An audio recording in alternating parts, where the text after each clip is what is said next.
going in.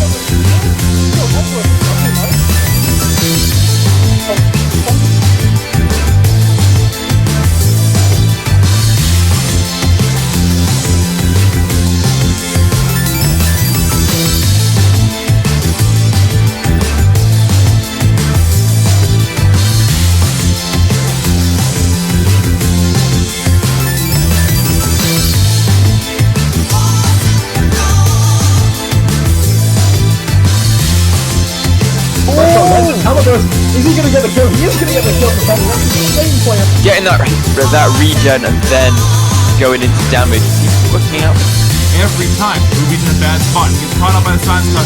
He needs to wait for it to get off, and he will wear off. He tries to run away, but Trigger will find him with the dash. But at what cost? So low, he's on the wrong side of things. Bart will only be barely escape out of there by the way with this Tequila raging around. And honestly, no cost whatsoever. We finally have our first kill of the game, and it goes towards Triggerfinger. It will end up picking up the first turn of the game as well, which is a really huge solar swing. And a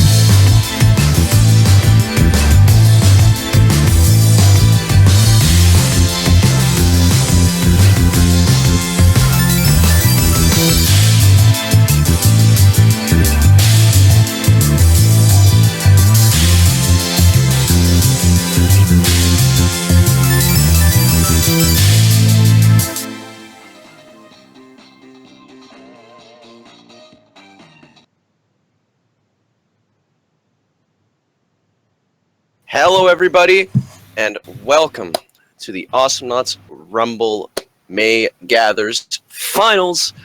That new intro was sick. I haven't even seen it yet. That was great. That's awesome. Shout out to the person who got all that figured out. But anyways, we are back. Yesterday we did the qualifier stream, saw some great teams play, a few newer teams as well, decently long stream as well. But now we are back, and with me, as I am Uber Renzi, you may already know that, but with me is Slow Wolf. Hey Uber, how's it going? Good, and it's good to have you with me for the finals here, and we've got some great teams, some great matches, all sorts of fun stuff. And before we get into any matches or drafts and whatnot, we've obviously got some stuff we want to say before that starts. So I'm Uber Renzi, this is Slow Wolf, we'll be casting the first set today, and this is the Gathers. As you may already know, it's going to be a semi-casual tournament that we have monthly, every third weekend of every month. And the idea is to help newer players and newer teams get into competitive and to give, keep competitive, practice, give people practice and, something to look forward to. And we're also going to have prizes, of course, of DLC, $60 cash prize for the winning team, and a new emblem for the winners. Which is completely unique as far as I understand. Nothing like the, it's not the cat, it's not the Alienware alien head, it's brand new, so that's on the line to say the least.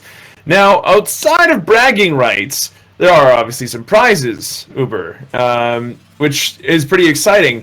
But, yeah, I haven't been here for a good chunk of this tournament, so we're at the finals now. Who is here, and how did they get here? Alright, so the teams that have made it into the qualifiers are XiPang Disciples, Samsung Galaxy, the Doo-Doo Demons, that name is interesting, and Terribly Named Team. All four of those teams have made it through the qualifiers, winning all, if not most, of their matches. And they've made it through all the qualifier rounds in order to be the four teams that make it into the finals. We've got a simple bracket system with the winners rounds and losers rounds, ending with the grand finals being the winners finals and losers finals winners. It makes sense, though kind of redundant. Anyways, but as I've already said about the prizes, $60 for the winning team, and everybody who makes it to the playoffs is going to get a piece of Awesomenauts DLC. They get to pick one piece of DLC per participant. First place gets 2 DLCs per participant that they get to choose, with the exception of exclusive stuff such as RoboScoop. And the new emblems, fancy new emblems, which will come out in a later patch. And I think that's enough talking about the specifics of the tournament and whatnot. We should just get into the all right. Something I'm forgetting to mention. Oh, the social stuff. So first of all, we've got the social links down below, which you can find all of our social stuff: Twitter, Steam, etc. Do we have and Discord? We've also got the awesome. Yes, we do have a Discord. It's also down there. And we also have the Awesomenauts Scrim Portal, though Awesomenauts Rumble does not own it. We do highly, highly endorse it. It's a great way to stick with the community in terms of competitive knots, find new players, maybe make a team, get scrims together. Great way I know it works too, because there's one guy in the chat, Highcrafted, who's managed to find a tournament, who managed to make it pretty far apparently, so kudos to Crafted Nightmare and for using the Awesomenauts Scrim Portal to, get some teams going together. Like, go ahead and ask him how that turned out. But yeah, it obviously works. It does the trick. You can find all kinds of people there, and it seems to be pretty active. So as long as that keeps up, and it will continue to keep up as tournaments continue to roll on in here. The Awesomenauts Gathers being a monthly tournament means it's going to happen more often, and Awesomenauts Rumble itself is also going to be having a bigger event later on down the line. More news on that during the summer, but there is going to be a bigger event too. So if you're still looking for a team, don't worry, keep doing so. Awesomenauts Scrim Portal is a good place to do it. You can also find some work to do there on the forums if you are so inclined. But there's all kinds of things going on competitively speaking, and that's just one aspect of it for sure. Absolutely. But we're just about ready to get started. Not quite though. Is there anything I forgot to mention? How was yesterday, by the way? Oh, yesterday. I wasn't able to be here, unfortunately, because my throat was being not very kind to me. So as a result, I took the day off to kind of relax it and make sure that I was okay. Relax your throat. Well, I mean, what a way to take a day off. It's really important to relax your throat. Make sure it isn't, tickling the wrong way. Long story short, cold coming on. Gross. Oh my god, stop. Cold coming on. Stop. And I had to make sure that I was taking good care of it. So, here we are. Okay, but yeah, qualifiers, we've already mentioned all the teams that have gone through into the finals. XiPang Disciples, Samsung Galaxy, Doodoo Demons, and Terribly Named Team. The match you saw earlier, even though it was not casted, was just the last tiebreaker of the first round, which we decided to show off so you guys can see it live. And while we're waiting for, we had to wait for them to finish in order to actually start the tournament. So I figured that's a bit better than just like, you sitting there. You just like sitting there looking at a timer. But anyways, I think we're actually ready to finally get into this draft and into this match after much talking about, well, all the stuff that Rumble much to do about nothing, to be honest with you. We were kind of bantering, but banter's great and all. What's better yet is the draft. So, Uber, yes, would you be so inclined as to take us through the draft between our Game 1 XiPang Disciples and the Terribly Named Team? Alrighty, so our first match of this stream today is going to be XiPang Disciples, or XD, wonderful team name, and Terribly Named Team, with Team 1 being XiPang Disciples, and Disciples, I don't know, tomato, Disciples, maybe I'm saying it wrong on what, I'm Canadian. We're all saying it wrong anyway, it's all fine. And Team 2, Terrible Named Team. Anyways, so for Team 1, the banned knots are going to be Ix and Deadlift, and the pick knots are going to be Scree, Scoop, and Leon. And for the banned knots on the Team 2, Terribly Named Team, we've got Genji and Swiggins as the banned knots, and the pick knots are going to be Penny, Vinny, and Ted, and it is Elon, the sneaky French smoky map full of lizards. Well, if it's full of lizards, I don't want any of it. No, I'm kidding. I'm sure it'll be okay. So, racist. Excuse me, I am French, and I am a lizard. That explains my social capabilities. Oh, so, right. As far as this draft goes, it is an interesting one, isn't it? I mean, XiPang Disciples have got a very zony team with characters that I have been... Okay, 2 out of 3 ain't bad, but one of the characters I've been outspokenly very harsh against lately, balance-wise, and I think is in a rough spot, Scoop specifically.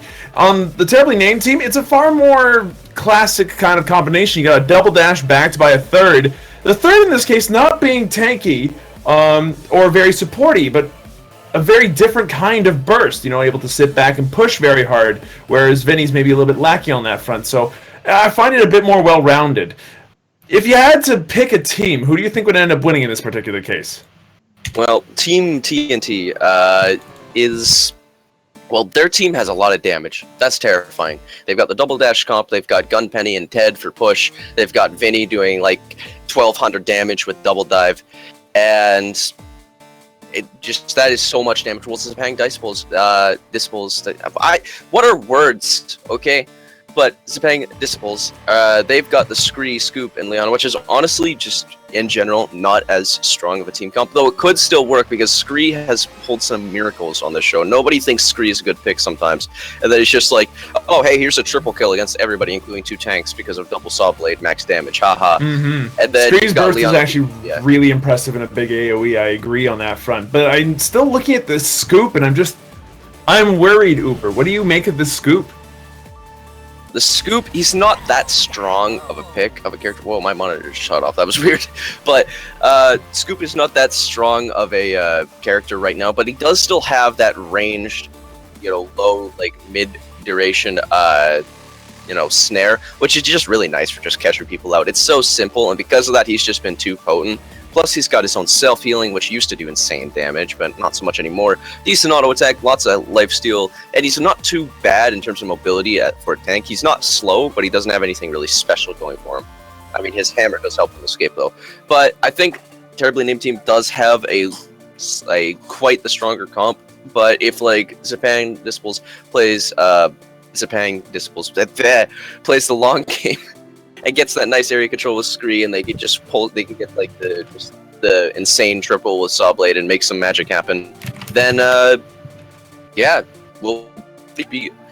we might see a miracle happen. But for now, I think we've been talking about the draft long enough, and we need to actually get into this match. All right, well, I am ready to go when you are. Aegion, 21 seconds. Countdown whenever you're able. All right. Just setting up the kills, total damage, and total solar. All right, 21-second mark, counting down. Oh, you have something to say? No, go for it. Counting down.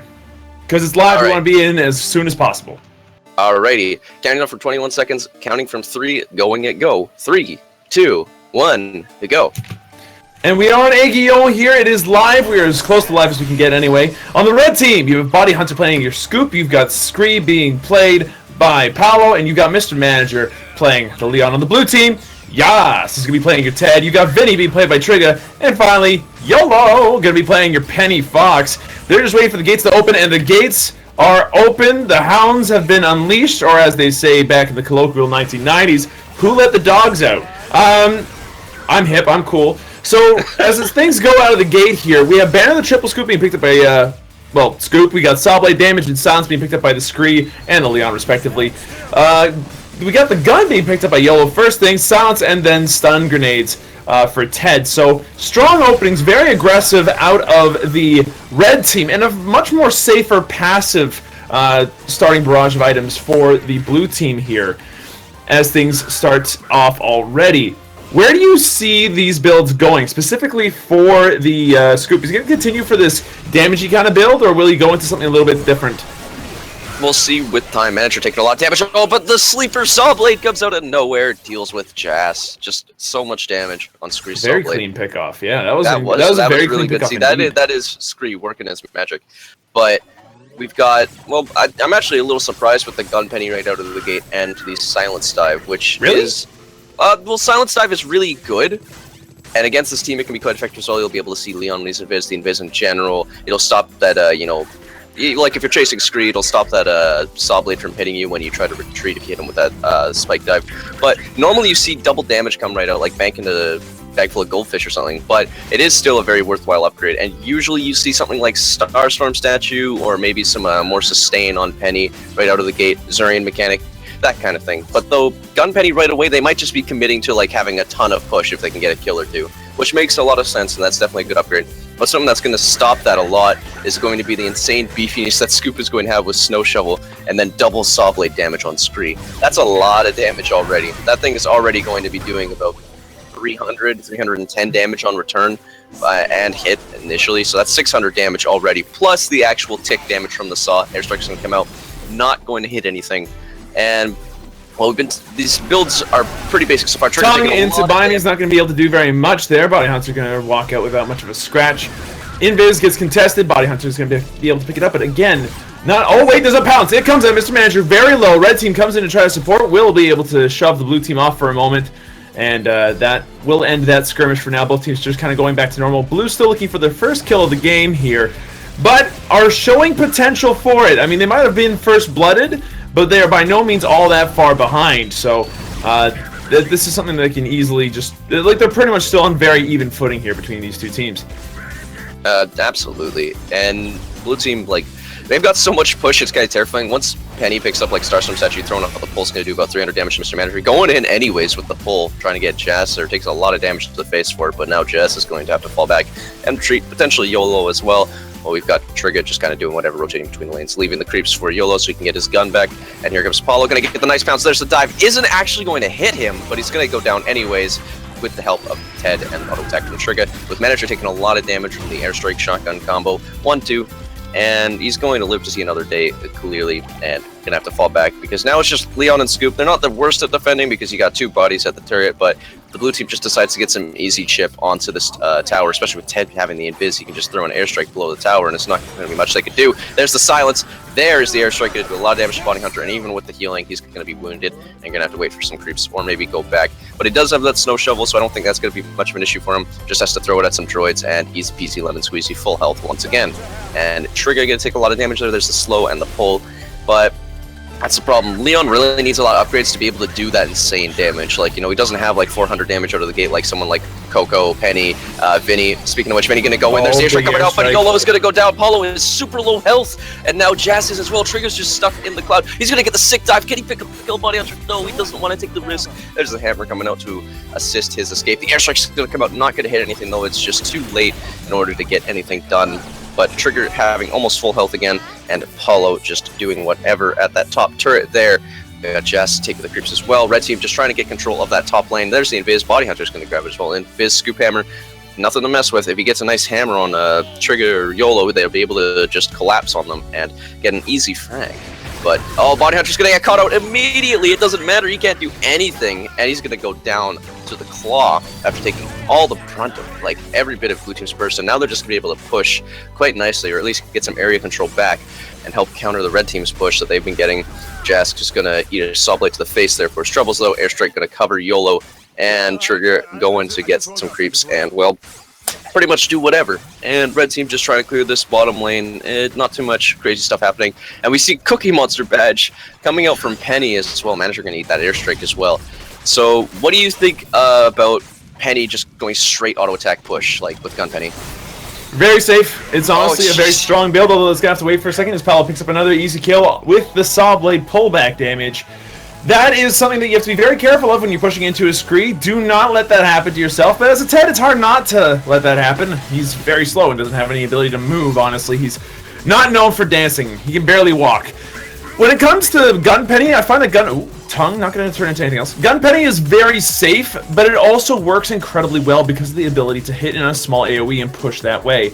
So I fully expect YOLO to play it very safe and look for opportunities to go in. Jazz taking a ton of damage. The tongue into the binding is going to be enough to get easily pick up a kill, but the return kill onto the screen is going to be totally fine. YOLO finding the opportunity, but at what cost? Mr. Manager going to be able to pick up the kill with the tongue, and now it's just Vinny and Spike against these two, but Vinny and Spike not exactly able to go 2v1 super easily unless if everybody's super low HP.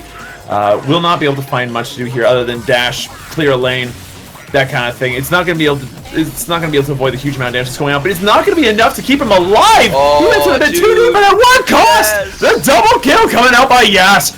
Awesome play. At least able to even out the board a little bit there after some catastrophic pickoffs from on the blue team. That was maybe not the best pickoff there. YOLO putting in a ton of work on this top turret thanks to that gun, and that's what I meant to be talking about, and then all that action happened. YOLO can push like a beast with that thing, which is very safe and very effective.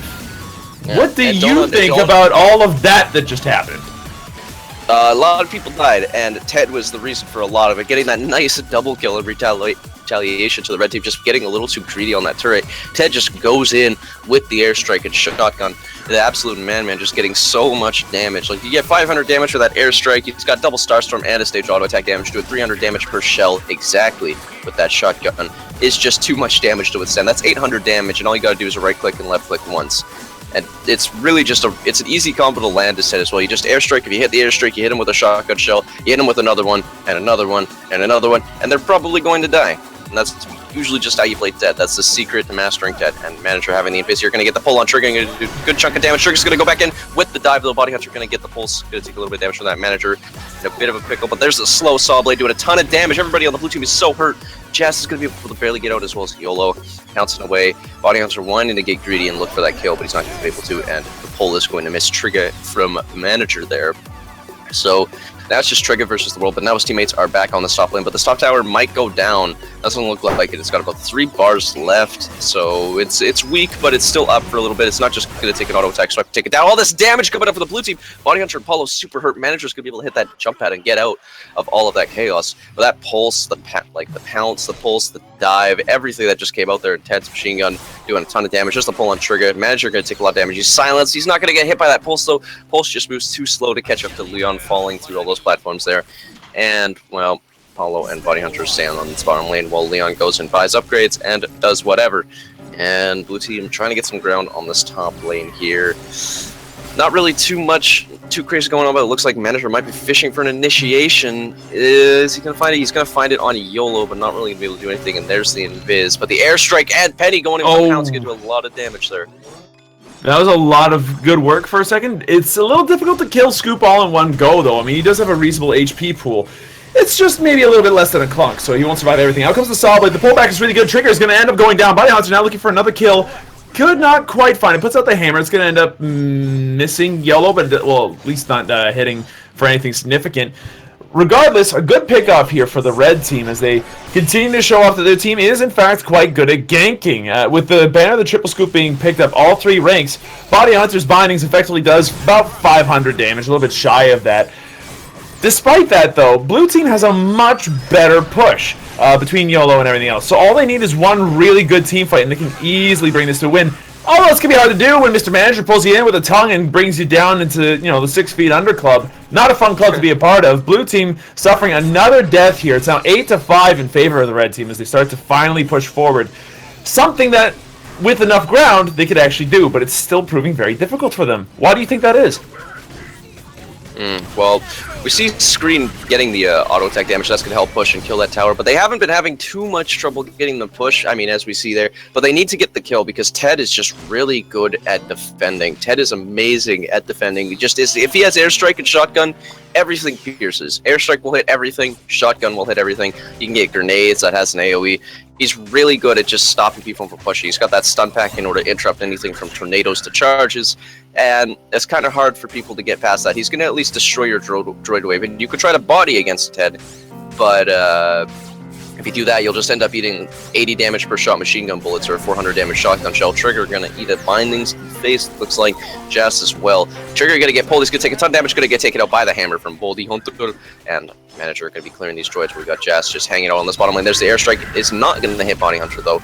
Barely gets out of that by dropping down, and Body Hunter just going to clear these droids. Let that one droid just die at that bottom turret, I guess. Rest ye soul.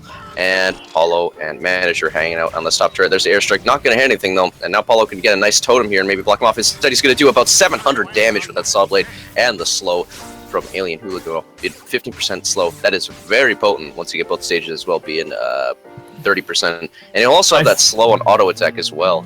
I think that Scree actually has access to the most slows in the game. He's got one on his left click, one for his Saw Blades, and apparently one for the road as well. Body Hunter, with the help of a lot of damage from his friends, is going to be able to pick up a good hammer kill there onto Yas after he goes in maybe a little bit too deep, but he is in danger. Needs to be careful as YOLO's trying to find a kill on him. Will get off a pulse. Will do a decent amount of damage. In comes Trigger. Trigger gets off a good dash. Good to pick up the last hit there. And that's going to be a 1-for-1 exchange now for the blue team. Really, this game is kind of going back and forth quite a lot, but Scree's ability to slow might be a good ticket to victory here. Like I was just saying, he's got one on... Oh, no! Paolo gets off the really jerky combo. Almost as the Silence Dash not only manages to pick up a kill, but the Silence Pulse forces the Scree to not be able to pull off the Saw Blade combo. That Pulse was so key into keeping YOLO alive that that was necessary. You needed to be able to get off that pulse to keep Penny alive there, and Penny managed to deliver for herself, I guess. Really well played out of YOLO there. Bringing the score to 10-7, still in favor of the red team, but the experience shows a story that's a little bit closer to home here. 13 minutes in, the turrets are exactly even pretty much in terms of their standing, and really it's still any person's game right now. I'm actually impressed with this Scoop since he still seems to be holding his own against a team that, as we said before, seems to be just kind of better constructed. So I'm wondering what you think about this. More damage than Leon. Leon is so nice for the utility because having the invis and being able to do about 300, or excuse me, more than 300, like 500 damage on initiation, 600 damage on initiation with the silence, and having the strong auto attack is nice. But it's hard for Leon to apply that damage because he's not exactly frail. But aside from invis, which has a long cooldown after he uses it to initiate, it's hard for him to get away, especially when you got things that let people see you through invis, mini stuns, like with stun pack here. So Leon is good airstrike and end up doing a lot of damage. Yas needs to back off a little bit, but so does Ted. Ted, running for his life right now, will end up doing so. And maybe Body Hunter's looking for a kill here. He's trying to snipe one, will not find it. YOLO may be on the run as well, as the blue team starts to get sort of split into two parts here. YOLO takes a saw blade, pull back and everything, but YOLO does pick up a kill first onto Paolo. So that's going to be a 1-for-1 exchange at the very least, despite being cornered. The Fox has got teeth. Trigger's going to get tongued, backstabbed a couple times. The Hammer's going to end up missing, and that's going to save Trigger's life for now. And that'll be the end of that particular exchange. It's currently 11-8. So far, both teams are practically even still. I'm curious as to where you think these builds are going to end up going. Oh, that might have to wait. His dash comes out. Body Hunter taking a decent amount of damage, but will heal up most of it. And his teammates, thanks to that Holy Cup upgrade on Scoop. What do you feel about Holy Cup? I think Holy Cup's a pretty good upgrade, but I'm wondering what your experience is with the item and how you've seen it in this tournament, if you've seen it at all.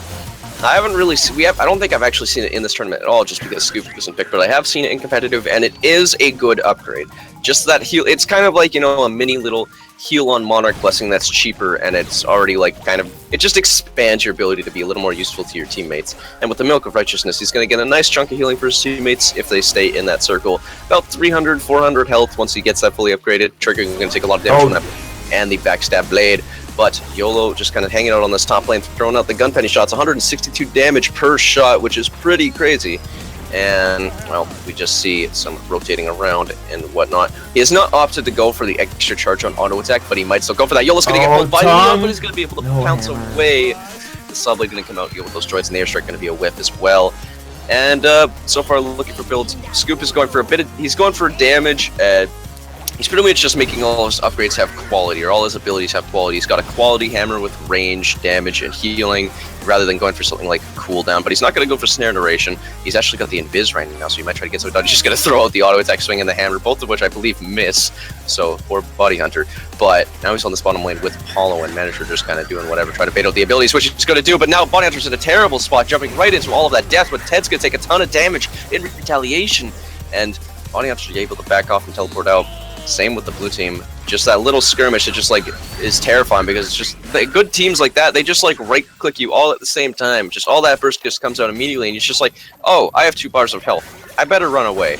And Body Hunter, that's going to happen again because Body Hunter's got no health now.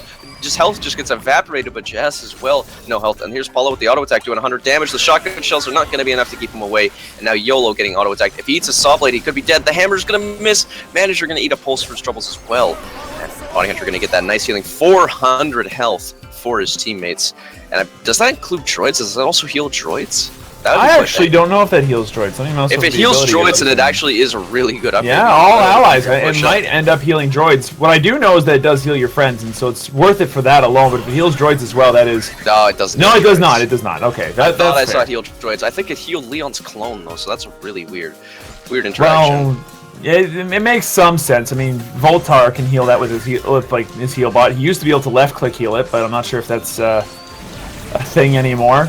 What I do know is that this Scoop build is seemingly working very, very well for him. He hasn't died very often, only 3 times. It's not the most in the game, let's just put it out there. On top of that, he's been doing a lot of work. He's got 5 kills under his belt. He's doing a decent amount of damage, like you mentioned, more than Leon before. And I'm impressed. I'm legitimately impressed. I was worried walking into this game that Scoop would be a detriment to his team, but he seems to be providing quite a lot for it instead. What do you think that is about? Like, what do you think is the main factor in why this Scoop pick is working right now? that hammer has helped secure, I think, at least 2 or 3 kills. Not to mention that he's got respectable damage once he actually buys bindings, like his bindings damage. Oh, speaking of which, out it comes, doing a decent amount of damage to Jazz. Jazz only barely manages to run away. Now they're looking for another kill. YOLO on the backside, also looking for a kill of his own. Picks up the kill on Paolo with a couple of good claw attacks. Now running for their life. Out comes the dash. It's going to hit both dashes onto the Lizard. The Lizard's going to have to run away. Mr. Manager needs to be a little bit careful, as does the rest of the blue team, as they fall back, regroup, get some HP, and maybe even get some items here. I'm worried about red team's late game viability right now, as blue team has a lot more push, and they can rip apart turrets in no time at all. We might have mentioned before that it was about 162 damage on that gun penny before. That's only going to increase, and that does full damage to turrets, droids, everything that it touches. Coupled with Ted and his machine gun, I'm like, one good team fight I think for blue here, and it might end up being like 2 turrets if they're lucky and they get enough people. But what do you think that red team needs to do to counter that right now?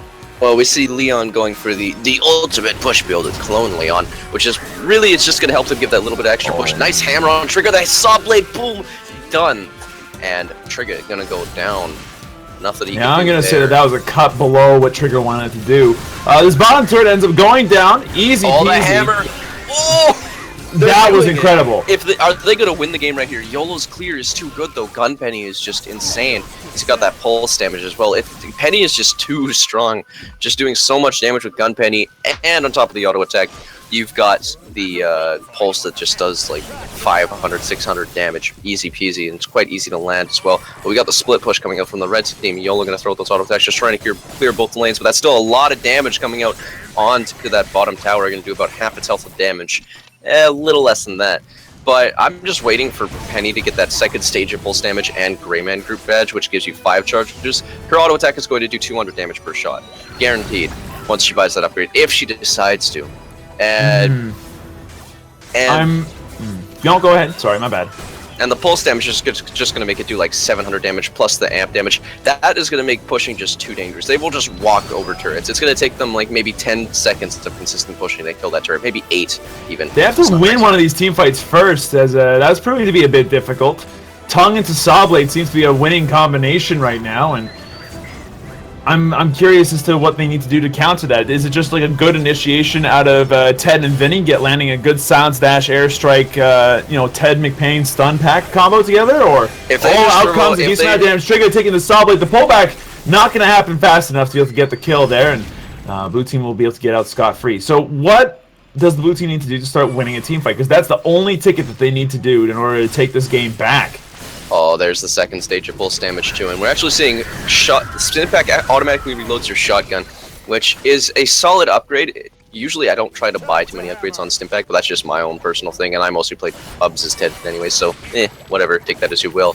But that is a good, that's a really good upgrade to help in team fights. Like if you get the stun pack, if you could use shotgun to clear droids, and then you can stun pack to initiate, and you'll have all your shotgun shells back, which can be quite effective. And there's the airstrike. Paulo, just one pulse or dive or anything will die, but he's not going to be able to. But Body Hunter's going to take a lot of damage, but YOLO doesn't have his gun. There's the healing, and he's going to be able to get out. Here's what I'm seeing is the crux of the matter here, what the crux of the issue is that the blue team, they're landing that burst, and they landed pretty much all of their burst, but they didn't do it like at the same time. If YOLO had thrown out the pulse and then there was the dive into a shotgun shell or something, somebody would die, because the amp damage is just going to make that do so much damage, but Trigger's going to take a lot of damage, not going to get hit by the full brunt of that binding. So, and Manager going to click to the top lane, blue team all rotating around, and Paulo going to go buy some upgrades with Manager and Body Hunter just doing whatever, waiting for their teammate to get bagged. Body Hunter sitting on this bottom lane here, and there he is, going to eat an airstrike. No, actually going to be able to get out of the way of that. And well, blue team just, like, if Penny goes in with the pulse after baiting out the initiation like that, if she goes in with the pulse here and just, then you can trust your teammates to get the airstrike. Huge bindings, massive amounts of damage. On top of that, managed to bait out a good chunk of the blue team's abilities. Trigger just barely going to be able to survive off the back of a neutral creep, honestly. It's like Body Hunter's playing actually really, really well. And one thing I enjoy about his build quite a lot right now is this Spoon Man.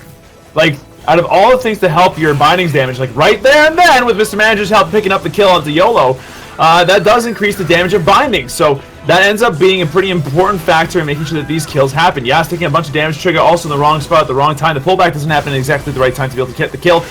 Yes, you're dead. Sorry, bud. You end up getting completely cornered and caught out, and with Ted's ability to have no ability to move, yeah, that's largely going to be a very dead Ted. Trigger's the only one left defending, and he can't really do very much. If he dashes, he dies.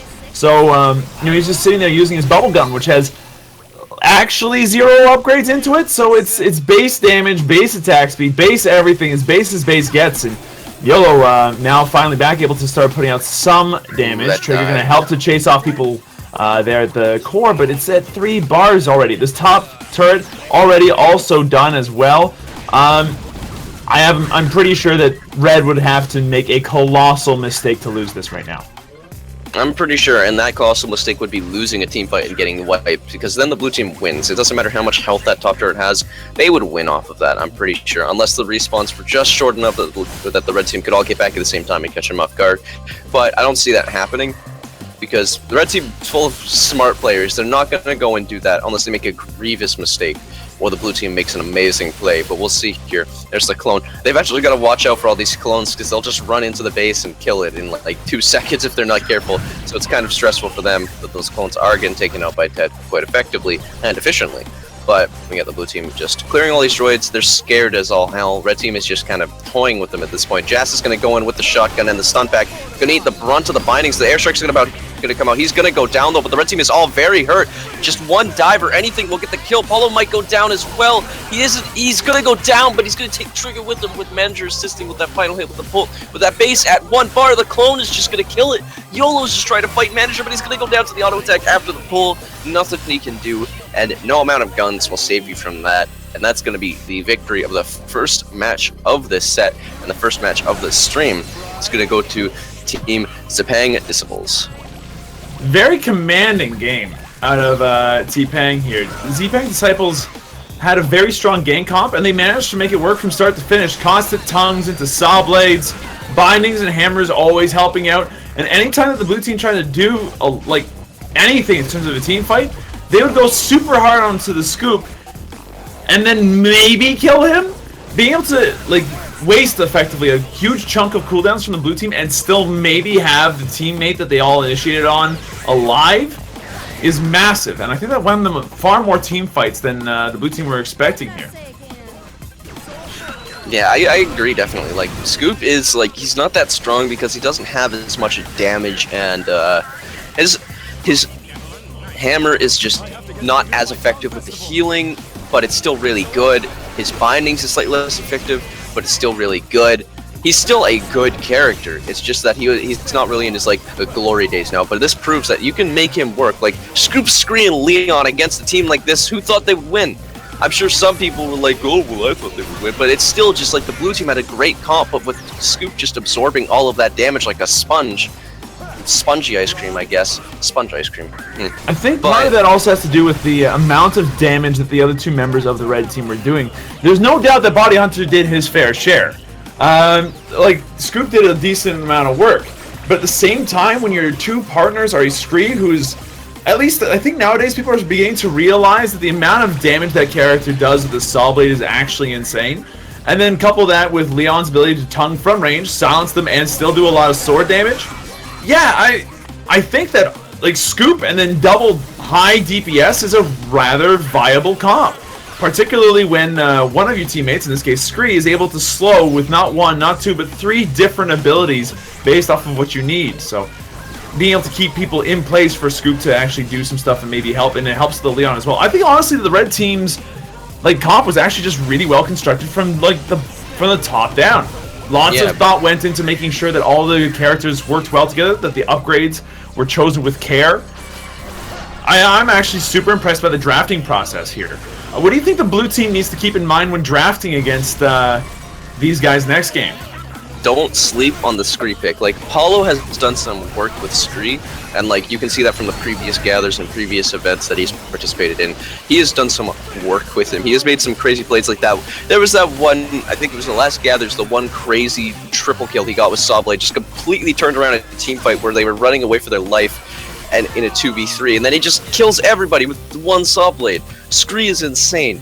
And they went for Scree as the first pick, probably to try and throw off Team TNT, Team Terribly Named Team.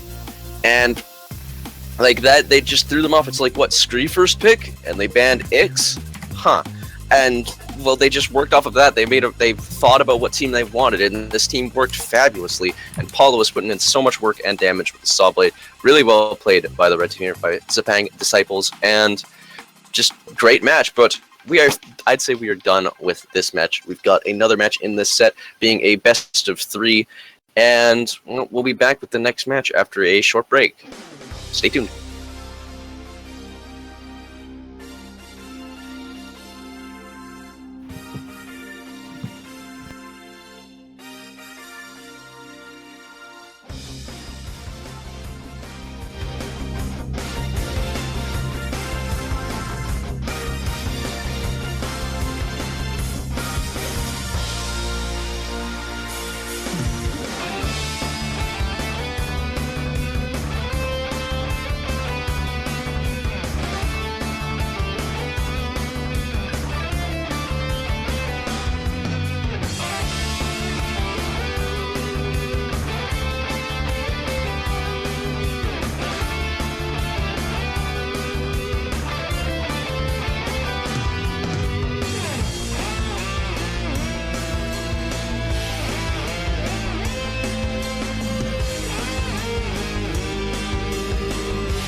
Hello, everybody. Welcome back. We're here at the Awesomenauts Rumble Gathers Finals. My name is Slow Wolf, and joining me is Uber Ansi. Hey, Uber, how's it going? Hello, Slow Wolf. I am doing good. We are in our second match of this stream and the second match of the first set of this stream so far for the winners finals. And we've got Terribly Named Team versus XiPang Disciples. Gonna try and say it right this time. And I'm doing good. Yeah, and honestly, last game was an impressive one. Terribly Named Team trying their best to stay in it, but, I mean, honestly, XiPang Disciples just consistently pushed forward after a certain point and just didn't stop. Leon Scree and Scoop actually proving to be a very strong combination. But as far as drafts go, this second one is a little bit different. And if you're ready to go through it, Uber, I'm ready when you are. Oh boy, yes. So, for the band knots on Terribly Named Team being Team 1, we have Vinny and Leon as the band knots, and the pick knots are going to be Genji, Chucho, and Froggy G. And for XiPang Disciples, we've got the band knots being Penny and Lux, and get the pick knots here, Deadlift, Scree, and Raylan. And guess what map it is, kids? AI Station 205. Grab your popcorn and your drinks. We're in for a long one, potentially. Yeah, it's going to get toasty on this one for sure. And honestly, I think that XiPang Disciples are, again, bringing the heat. They've got a very interesting type of comp here with Deadlift and Ray. Picks that you don't see every day, especially in the competitive scene anyway. Deadlift, though, is one of those characters that I think has a lot of potential, and I think that Ray has her place. And Air Station 205 might just be that place, thanks to her ability to stall and do damage from a distance. Despite that, though, Terribly Named Team, very aggressive team, and an incredible late-game potential thanks to the Genji pickup, the Frog pickup, and the Chucho pickup, all being excellent damage dealers, as well as Genji being a fantastic support for a squishy team. His ability to kind of add to their max HP as well as giving them shields is going to be very impressive, not to mention Cocoon into huge amount of pickoff. Cocoon into Frog Dash has always been a classic, so I'd imagine that this will go similarly in terms of their play style, but we will have to see whether or not they can actually punch through Deadlift's shields and get through all of the stuff that XiPang Disciples is throwing away. Totems, time rifts, and there's a lot of stuff that they have to kind of dodge through in order to be able to kill XiPang Disciples. It's going to be a bit of a Matrix moment, I think. But we'll have to hop into the game to see if you're ready. Or if you have anything else to add before we go, that's also cool. Do you have anything else you'd like to add? Not really. Both teams have a lot of push and stall potential, so this could just be like a blitzkrieg. It could just end immediately, or it could last for a long time. But we'll actually hop into the match and get away. I am at the 21-second mark in game. Are you ready to go? As am I. Let's get this party started. We're about as live as we could possibly be at this point. Count us down. 3, 2, 1, go. And here we are on AI Station 205, spiritual successor to 404, which was, as most people would call it, a one-lane show. On the red team, you got Trigger playing your Chucho, you got YOLO playing your Froggy, you got Yas playing your Genji. On the blue team, Paolo could be playing your Raylan, Body Hunter playing your Deadlift, interesting, and then Manager playing your Scree. I would not have expected Body Hunter to be playing the Deadlift just because it doesn't seem like it's the kind of character that he plays very often, but like, okay, sure, sign me up, I'm down for it. Out comes the Cocoon, it's going to end up missing. Yas is being a little bit chased at the moment. The Saw Blade comes out, it comes back in, it does a lot of work. Deadlift taking a bit of heat right now, but he's going to be more or less fine, and with access to both ranks of Medican that he's got already, he's actually going to be fine. He'll have most of his HP back up within a couple of seconds. Other interesting item pickups, we got range and piercing on the Frog. We have wool scarf on the Genji, and we've got the piercing and one rank of Medican on Chucho. Blue team, we've got slow coming out of the gate and time rift damage first out of Paolo. What do you make of time rift damage instead of getting something like time rift slow or piercing or one of those other really big ticket upgrades that I see that a lot of people end up using in pubs for Raylan? Well, Time Rift is going to help a lot during the team fights and while pushing as well. Getting that extra attack speed and getting that damage is just going to make it nice. That might wait a little bit as YOLO goes in, but he might end up paying a bit of a price here. Takes a decent amount of damage off of Deadlift. Out comes the bomb onto Deadlift as the rest of the red team comes into support, and that'll be that. Sorry. But yeah, the Time Rift is going to be really effective when combined with the Totem. If you can catch someone behind that Totem in the Time Rift, it's going to be really, really hard for them to get out of that. Plus, you got the Saw Blade, so getting the Time Rift damage makes a lot of sense. I think he's going to get Time Rift damage and slow quite early. and then he might opt for range on snipe in order to make it a little more effective on this big giant map. And also the red team's builds in terms of auto attacks, just going for as much poke and pierce as possible. It's kind of ridiculous. You got range on Genji, you've got range and piercing on Froggy, and you've got piercing on Chucho as well as the stage Medican. They do not want to have to get close to their enemies to finish them off. They could just push towers from a mile away and defend from a mile away as well. And Bounty Hunter's going to eat a sticky bomb. Paulo going to go for the snipe. Looks like he's going to hit YOLO. YOLO's going to be very, very low, but he's going to be able to teleport out. That was close. That saw blade just tickled that Frog's feet, just barely not managing to get a kill. Totem ends up being more or less useless as he gets torched to the ground there, and not by the red team, no sir. Mr. Manager just kind of sitting there taking a bomb to the face because he thought that the deadlift shield would heal. It would be able to protect him in time, but no dice. I really like red team's idea here of going for a pierce, left click, and staying safe. I mentioned before that they have to kind of go through like a matrix of projectiles and zoning techniques before they can finally deal damage to turrets. Being able to get range or being able to, you know, keep your distance is an easy way to kind of offset that somewhat. So despite the fact that they took a lot of damage there, it could have been a lot worse if they had to go in another another half of another decent chunk of distance inwards towards the blue team to get in there to deal the damage. Like, this is a very safe way of playing things. Do you think that's the right idea, or do you think they need to be more aggro here? I think both teams want to play it a bit safe. It's AI station, and this map it can take a while, and it's a very big map. So getting all of this range so that they can play it safe, even if they take a bunch of damage, is a good idea. In fact, that bottom turret for the blue team is taking a surprising amount of damage so far. Bounty Hunter can take a lot of damage, got that protective post, but the sticky bomb is still going to damage him through that. But he's going to flex, and Manager going to eat that cocoon.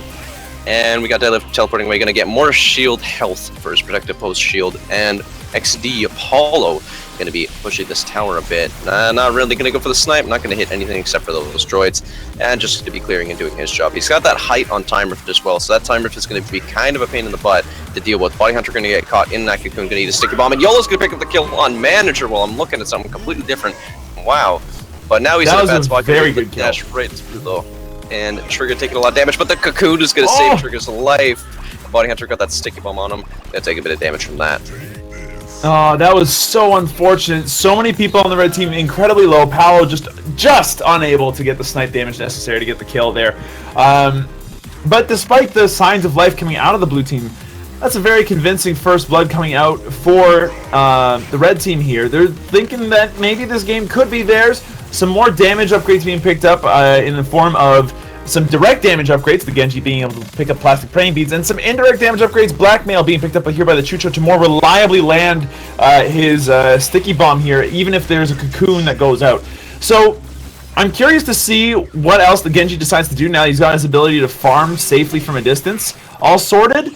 Where do you see his upgrades going? Do you think that we'll see Bronco Yeast as an upgrade against this Scree? I think that might be a good idea personally, but that's not a bad idea, especially with the Time Rift. I wouldn't be surprised if we see it, but maybe not as an early upgrade, because a lot of the time Scree's trying to deal this damage with the actual throw and return damage from Soft Blade, because that is what does a lot of the damage, and the cocoon is going to be a whiff, and the sniper's going to come out, and it looks like it's going to hit Trigger and YOLO there. They do a good chunk of damage there. We've got the blue team trying to make some push on this top tower, but just going to be clearing and getting those footsie knots in, with the Bounty Hunter going to get cocooned and have the sticky bomb on him, going to take a ton of damage from that, as well as Paulo going to get hit by that as well. And they're just going to be trying to get some push. We actually got blackmail on sticky bomb, so if he misses that sticky bomb, there's a good chance it'll still hit something, especially in enclosed spaces. But unfortunately, there's not a lot of those on this map, unlike, say, Aguilon or Rivet, so we'll see how that goes. Manager is going to get saved by that protective pose and not taking any damage from that. Time Rift and Totem are going to come out, but not really do anything. Paulo going to get caught in the cocoon. Sticky bomb is going to miss. There's a snipe coming out. Going to hit Trigger and almost kill him. But got Paulo, Bounty Hunter, and Manager all just rotating to the top lane. The red team doing the same thing with Trigger Finger. You gotta be careful. Out comes a really good totem. YOLO gets caught out, but he's just barely gonna be able to survive. Neither of them can really leave the base without YOLO eating it as a result. So the blue team just barely gonna miss out on their first kill of the game again. They keep getting so close, but being unable to clinch the deal here. Where do you think they need to shore up if they want to actually start nailing some of these kills? Because right now they're so close. But close, but no cigar is still a life of close and still not quite doing it. So how do they manage this one? The red team, they're getting the good damage that they need to, and same with the blue team. If the blue team really wants to clinch these kills, maybe just I don't know, little more damage on Snipe or something. Snipe has been putting in a lot of work, almost killing Froggy and Trigger a couple of times for sure, but the Blessing has just been keeping them alive as well. Man, that's the problem with this map and with this team comp. You always have enough damage to almost close it out, but because of all the regen and range that everybody has, and the ability to stay safe and fall behind turrets pretty easily, because everyone's playing fairly safe, with the exception of the blue team going in trying to get the frags. Body Hunter going to protect himself from the sticky bomb with the protective post. I think there really hasn't been any kills. There was a first blood from YOLO, which was a really nice kill from him, but we're waiting for like a turret to go down. Similar to Serona, when a turret goes down on this map, the gameplay changes a lot, especially in favor of the team that gets that first turret down. Otherwise, it stays a lot of the same. The mid fights tend to be a little more drawn out and very close, but they are a little more sparse. The protective post is going to go down. He's going to eat that stick bomb with the Genji almost going down. Just staying alive, just barely doing whatever, but YOLO going to dash out after getting a few tornado ticks on to the blue team. Stick bomb going to come out, not really going to do anything as it hits the ceiling, but really the blue Here's team. an interesting thing. One-armed chameleon coming out from Chucho. This is an upgrade that used to be king of the, king of the roost. Really, it was one of those things that used to stun and deal damage and all that stuff. It was so key to playing Chucho once upon a long time ago. But since then, I mean, it's not often I see it these days. I know that it's good for doing burst. It does actually a good amount of it. But what do you think of this ability? I might have to wait for a second. Yes, takes a ton of damage. He ends up going down to the snipe. Paolo being able to pick up the kill there. Well played with the time rift in particular. But one-armed chameleon is it's surprising to me. I did not think I'd see that this game. It's still very good burst damage, and he's got all that piercing on auto attack, so maybe he was just getting it as like a way to get some like slightly more cost-efficient damage. He might get that attack speed after throwing Sticky Bomb, maybe, or he might just get attack speed himself on Sticky Bomb or damage on Matroid. But it's not the most cost-efficient damage, but it allows for a lot more burst, and it's piercing burst as well. But now the blue team is actually going to take out that top turret while I'm talking about all this. Body Hunter going in, the sniper's going to hit Jazz as well as the power lunge, and that is going to do a good amount of damage to him, but he's going to have to fall back. First turret finally going down at 9 minutes in, and, well, now we're just waiting for more initiation. All of the frontline turrets for everybody are decently damaged, with the exception of red team. Well, they lost the turret, so I'd say yes, that still qualifies. But that bottom turret does still have a good chunk of health. Trigger going to take a lot of damage from that saw blade there, and looks like he might teleport out. We got the blue team just doing whatever on the bottom lane, and the red team clearing the super droid from their destroyed turret. And Jazz actually getting some poke on that bottom turret there with the range auto attack, trying to be cheeky, but he's going to get punished by, well, not quite punished, but he's going to take about 100 damage from Scree. Very terrifying. And the dash going in on Body Hunter. Body Hunter being very low, but he's got the protective post and the creep. But the Cocoon is going to come out onto this top creep area. There's the dash, but it's not going to do any damage. He doesn't have Tornado, and YOLO is not going to be able to secure the kill as Body Hunter is able to power launch away. We got Paulo clearing the droids on this top lane and maybe looking for a snipe, and Triggerfinger going to look for a sticky bomb. Not going to land it on this bottom lane here. There's a snipe. He's going to swiftly dodge that and get back on his beloved, well, I would say Ramona, but it's not really Ramona anymore. It's just like an inflatable toy, disposable. But it looks like they might actually try to take down this top turret here. It's at about 3 bars. Not really going to be able to do much right now. Look for the sticky bomb. Is going to find a nice sticky bomb on Mr. Manager. That's going to do a good chunk of damage, 460. No damage upgrades yet, otherwise I might have even killed. And he's actually got Neon Nitro Muffler, which is going to give him a DOT on his Nitro boost if he manages to hit people with the exhaust flames of it. A little bit damage coming out from Froggy G with the Ninja Worms and damage on Dash. We're seeing Spiritual Cooking, so we're not seeing Bronco use, but we are going to see another very staple upgrade for Genji. Spiritual Cooking going to give his teammates quite a bit of extra health during the team fights. It's great for making squishier characters quite a bit more effective. YOLO going to get hit by the saw blade, but only the first half of it. Going to be able to dash out at the second half there, and the snipe is going to miss from Paulo. The Cocoon is not going to miss on Paulo, though, and there's the sticky bomb. Body Hunter's got that protective post, though, in order to keep him alive. And the Nitro Muffler just going to do a little bit of poke damage with that beloved little inflatable toy, and 2 bars left on that turret. Body Hunter's going to go in, though. Everybody's very hurt, but Trigger and YOLO, everybody's going to be able to get out just barely before anything too nasty happens. Red team is just hungry to kill that bottom turret there. And, oh, we're seeing magic fun balls coming up from Scree as well. I never even noticed that. We've got magic stun balls and slow on auto attack. He might just go for Ceremonial Mask, or he might just go for damage, but Ceremonial Mask can be some fun little shenanigans there, and he's also got that Starstorm statue in order to increase all of his damage by a good deal. What do you think about Scree getting the magic stun balls instead of just going for basic auto attack build? I think that Magic Sunballs is probably what I would consider a part of the basic auto attack build for that character. It's just so good for 250 solar. Your ability to bounce that thing more often means you're effectively just doing more damage anyway, and it combos so well with so many of the other upgrades on his row, including the slow. So you're effectively slowing in between multiple things more often and more times. It's really, really good, and I approve of Manager's decision, to say the least. Would I go Ceremonial Mask or Damage, though, is the question. And in that case, I'm maybe a little bit more unsure. But I think I'd go Ceremonial Mask. I mean, he's already got Starstorm statue, and Ceremonial Mask just does a lot of good work. While we're talking about this, we got YOLO up on the top lane as Frog, putting out a decent amount of poke. This thing's down to half a bar left, so it's within sneeze distance now. The red team could accidentally, oh, look at that, there's a turret, and then find their way into a turret kill.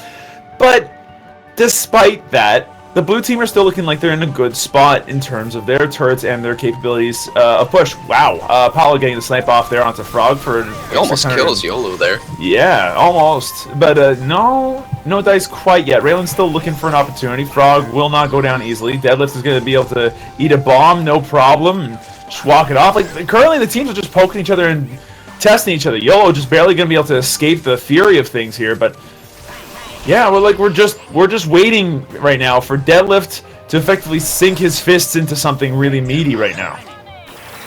Essentially, he's going to get some Nitro Muffler exhaust in his face, and he's going to take 360 DOT damage. But really, not too much crazy stuff is happening. That's the thing about AI Station. You see a lot of poking and stalling because it's such a big map, and it's really hard to just push on this map as well, because sometimes the mid just gets cancelled off every 20 seconds or so, or 30 seconds or so. Snipe's going to come out, not be able to hit Trigger or anyone, it believes.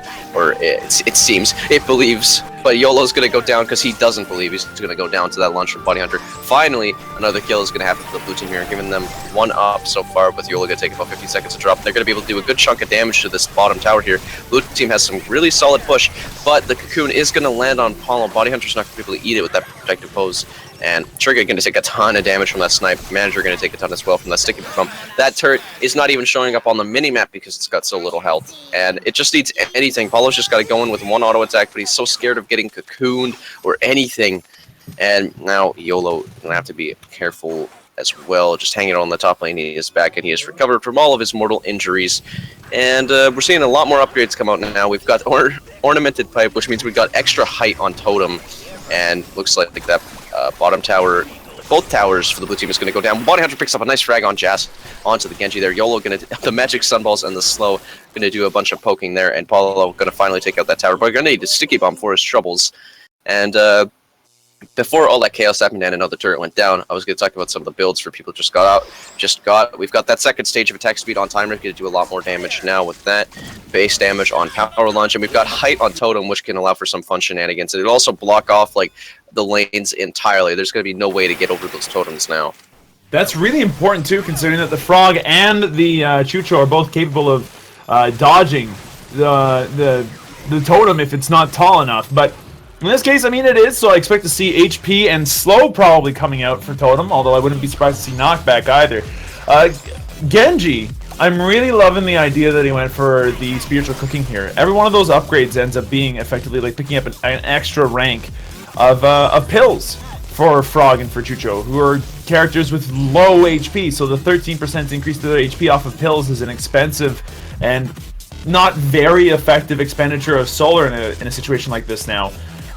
They don't need it, is my point. And that means that they can focus on getting more damage upgrades. Speaking of damage upgrades, hopefully they've bought a couple to deal with this fight going on right here. YOLO's in a bit of a strange situation. Yas is coming in to support him. Lots of left pick coming out. Paolo going to take the brunt of it. Out comes a bomb and a cocoon, but the cocoon will expire before the bomb goes off, and Yas will pick up an easy kill from super long away thanks to the wool shawl. Mr. Manager and Bounty Hunt's the only ones left on the blue team. However, they are very healthy. The red team not as much, and they'll back off for now, happy with their kill. Where do you think this is going to head next in terms of who's going to be defending, who's going to be attacking right now? Because it looks like the map is currently in the control of the red team, and the terribly named team here, keeping control of the map, is going to allow them to stay on the blue side. Obviously, I mean, I'm kind of being redundant. My point is that the red team is doing really, really well, and it's within their grasp to keep it going this way. Do you think that the blue team will be able to wrest control back anytime soon? Well, it seems like that's what they're attempting to do with this little fight and skirmish going up on the top lane here, and the totem and timers are going to come out. There's the power launch. The cocoon is just going to slightly fly over everybody, but that the saw blade is going to do a ton of damage to trigger, and the time rift is actually going to pick up the last hit there.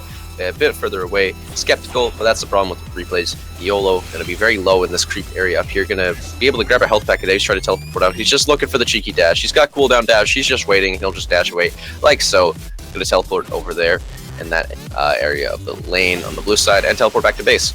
We've got Paulo and Manager just trying to get. What went wrong in that engagement? Like Chucho getting caught out as badly as he did feels like it was a mistake. But where, like, why do you think that ended up happening? Or maybe it doesn't really matter since this engagement's happening. But well, it does kind of matter. But a sticky bomb is going to land on Body Hunter, and that matters a little bit, but not that much because of the protective pose. Oh, the Tidy, he's got the smaller sticky bomb. He's got trick up your sleeve. Going to be able to do a little bit of extra damage with that. And on such big characters like Deadlift, it's going to be a bit easier to land. But really, mistakes happen. Chucho got caught out by the slow on Scree's auto attack, and then the Saw Blade with that 1 damage upgrade. And slow from auto attack is going to make it a little harder for him to get away, and then just the poke from Deadlift and the time rift were able to finish him off. Mistakes happen, and he just was a little out of position there. Oh no, Paulo's Paulo. got that. Oh no, Paulo! Oh, Paulo, what have you done? Oh, disaster! Body Hunter's going to go down as well. The trigger, and Manager's going to go down too with the sticky ball on him, but he's going to get killed by the auto attack. Now the blue team is wiped. This game might not be as long as people might have been expecting because we've got a wipe on the blue side now. And what a commanding team fight!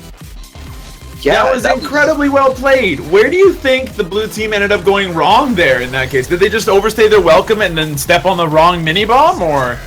Pretty much. Paulo got caught on that mini-bomb, and Deadlift was in a cocoon there, so he wasn't going to be able to protect and pose his teammates, and he died immediately afterwards anyways. But now Paulo and Body Hunter are back. They might try to bait out Body Hunter, which they're going to do. They're going to get the cocoon, but he's not going to be able to do it. The YOLO is just 2 little health. The slow on auto attack, he's just going to dash out of there to be safe.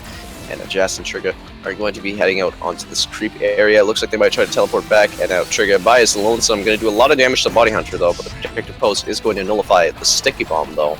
And now we get the snipe down out from Paulo. It's going to hit Trigger, it seems.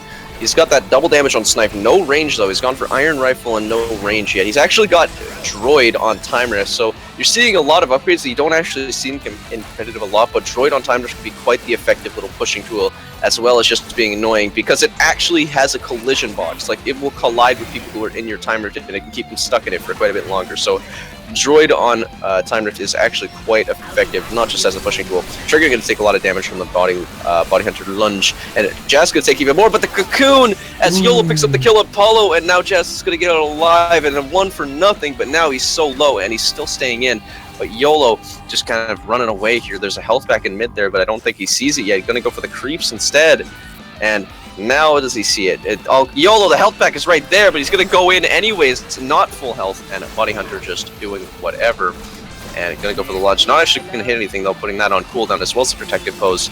And YOLO using his ranged pierced auto attack in order to deal with those fly droids right there. He's also got Ninja Worm, so he's pretty much got no normal damage upgrades for his auto attack. He's just gone full utility upgrades. He's got damage after dash, he's got range and piercing, which is surprisingly popular as Froggy because they're so cheap and because Froggy's auto attack is not that strong to begin with. But Body Hunter going to try and go in for the auto attacks. He isn't going to really find them on Trigger though, and he's going in now. He's going in with the protect pulse. Going to eat a stick bomb though. That protect pulse is not going to save him because he's going to take 600 damage from that, and mini stick bomb is not going to hit anything though. Trigger going to get hit by the body slam though. The power lunge slammed, dunked, and Manager going to pick up the double kill with the forked lightning auto attack as YOLO by himself, by his lonesome, is going to have to go back and defend. And now we got some push on this bottom tower here, and well, looks like we might see this tower go down as YOLO's by himself, and there's that height totem looking so ridiculous, and they're just melting this tower right now. They should be able to kill it in time, and YOLO, not much he can do. He might go for the dash in once his teammates get back, but he's going to have to get out, grab that health back so that he does not let the enemy team steal it. Body Hunter going to teleport back, and you got Manager and Paulo falling back normally. Good old-fashioned way of walking, just kidding. Manager's lazy. He doesn't want the exercise. And Paulo gonna walk back. I mean, he's got to put those boots to use. And, well, that's bottom towers down and base exposure for both teams, as well as slow on Saw Blade for Scree as well. So this game is not going to be the 1 hour extravaganza like some AI Station games can be. but we are going to see it end pretty soon. And it's been a 20-minute match, not too long, but we got that slow and solid that might just help decide a team fight. If the red team is not paying attention to the bot upgrades, it might just spell doom for them. It is a very good time, too, because, oh, wait, that might have to wait for a second. Mr. Manager ends up eating a bomb. He's going to have to back off. But that last team fight was pretty much decided by the fact that Mr. Manager actually picked up Saw Blade damage upgrades. He finally picked up the Steel Drum. So that ended up doing a lot. Now that also has slow on 2 out of his 3 abilities, including his left click, I mean, he now has slow. So the only thing that he's missing right now is Totem having slow, and he'll have 3 ways to slow down Chucho and Frog. And if there's one thing that Frog is notoriously bad against, it is slows and snares. That character is terrible with them, largely because he can still dash while under the effects of those debuffs, but the dash length is affected. If he's snared, he doesn't get to move at all, and if he's slowed, the dash distance is actually reduced. So, you know, you need to be careful. Body Hunter getting as much regen as he can with those Sweat Wow bands of his, but honestly, I think that Scree is kind of carrying his team in terms of his damage. Like, they were relying on him to pick up a couple of key upgrades. Now that he has them, blue team looking very, very commanding in the last couple of engagements. Whether or not they'll be able to win this, though, will rely on whether or not the red team can go ahead and bring forth their best foot. And they do have the capability of doing a lot of damage and turning things around. One good Cocoon will be enough alongside of one good Blessing. We're here at the 23-minute, 30-second mark. Both teams are kind of really even, honestly. Not a very high kill, kind of game, but it is definitely on the tense side of things as both teams are looking and vying for advantage. We have a bomb coming out doing a lot of damage to the protective pose. And a lot of follow-up as well. But YOLO solo! Is that left click going to be enough to be able to catch it? The answer is not right now. The deadlift is going to end up eating a bomb. We'll share the pain with the Raylan, but that's not a good thing. So both of them will have to head on home to heal up, leaving Mr. Manager to defend the outskirts of his base. Indeed, and we've got Manager and Apollo just hanging out on the top lane and doing whatever, and the Cocoon's coming out onto Body Hunter. Couldn't actually see his name there for a second. Kind of strange. But Stick Bomb gonna come out. Really, we're also seeing Boom Gas. I should mention that as well. Boom Gas on Chucho's bike. So now if he blows it up by himself, he's gonna be able to have a reduced, reduced cooldown after detonating the bike, as well as doing a solid amount of damage to enemies. And he's actually having a connection problem. Uh-oh, Spaghetti-O. Chucho is gone. Yeah, although both teams will probably end up just waiting. And yeah, there is a sort of agreement where if there's a disconnect, you've got about 3 minutes for the player to get back into the match, and until then, you just have some sort of consideration for just clearing and not being a dick, and people will just clear droids, leave the area, control sort of to the mid, and maybe go buy upgrades and think about strats. Once he's back and ready to roll, though, unless he's not back within 3 minutes, mind you, the match will continue. If he's not back in 3 minutes, then the match will continue as with him not here, and it's going to be a 2v3, which would be quite rough. But it looks like he should be coming back, hopefully.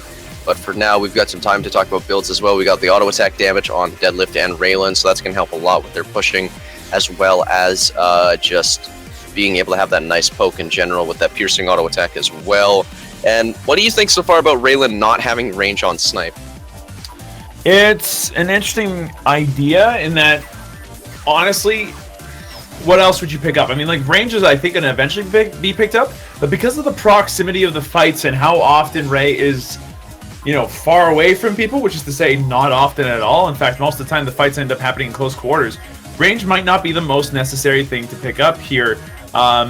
So as a result, it's being delayed. But I do think that range will get picked up because getting cooldown reduction seems unwise against a team that can harshly punish someone who's sniping.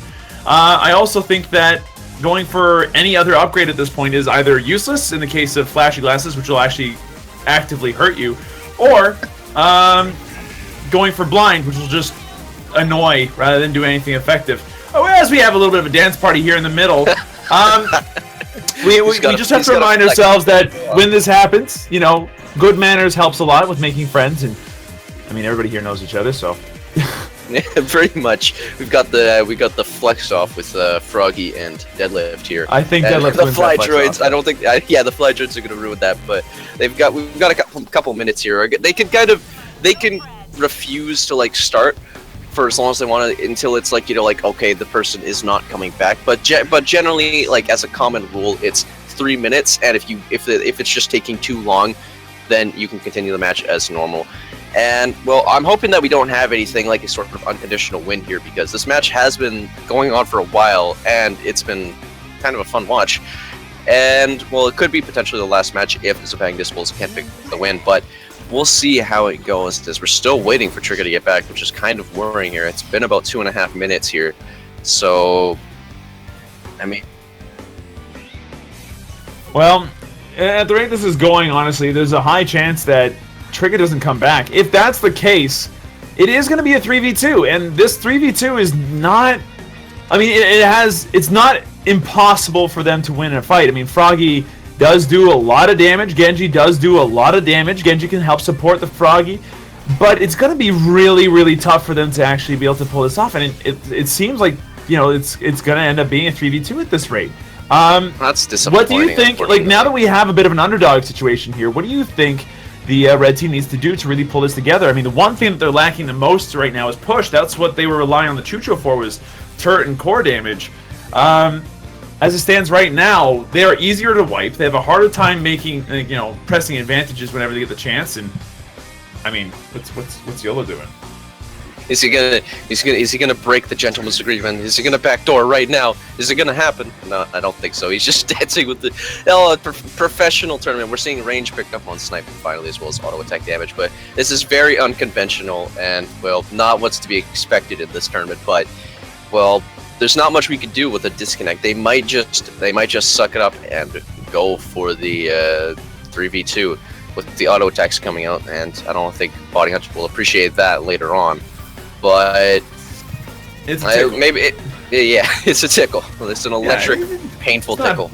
Yeah, barely painful. I mean, with 2 ranks of Medican and 2600, almost 2700 HP. Oh, it seems like the match deal. it seems like we're actually starting this match once again into 2v3. So TNT is at a very, very huge disadvantage, but they could still pull it together. As Paulo is just chasing with that auto attack, the dash is going to hit them.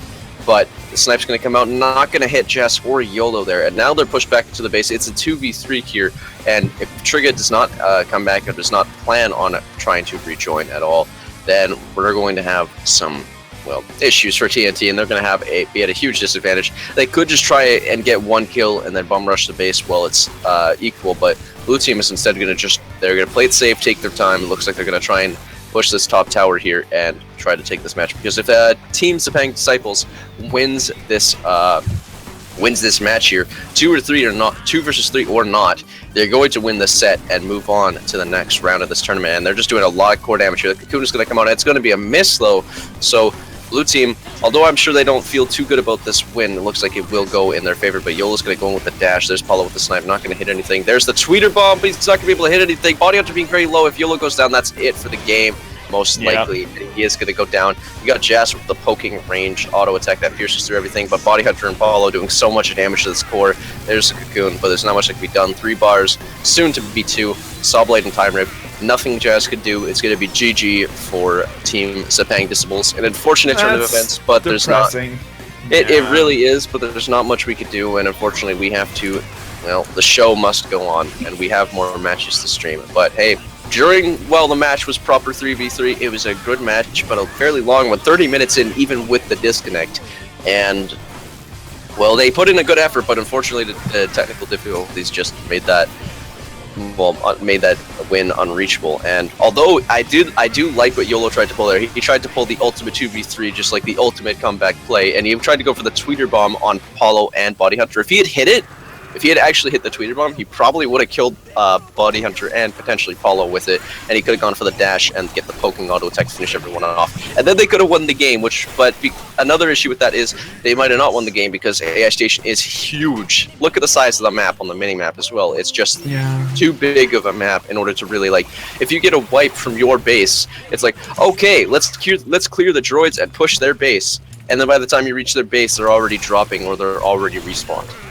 Yeah, I mean, I guess I'm just a little upset because it was a game that was really tense. I mean, lots of back and forth push-wise, and the zoning was tough. It's games like those that really decide whether or not you have the focus necessary to make it in a competitive match. Those are tough matches where you have to focus for that long on, am I too far ahead? Am I far back enough to still do aggro but not get killed? Footsie is a mentally taxing kind of game, and that's pretty much what the name of that particular round was.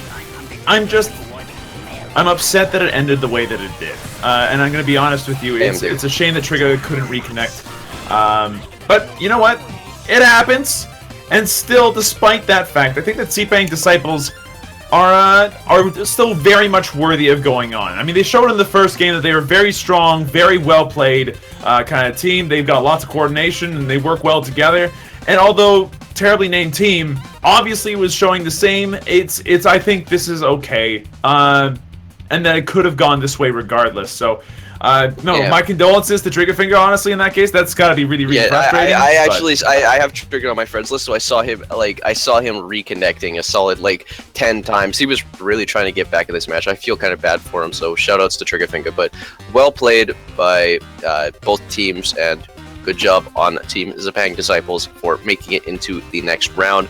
But we're going to have a new set, with XiPang Disciples being the winners of this set. New set coming with you after the break. You'll have to give us some time and bear with us for a little bit to get everything set up, but we'll have more live matches for you after this.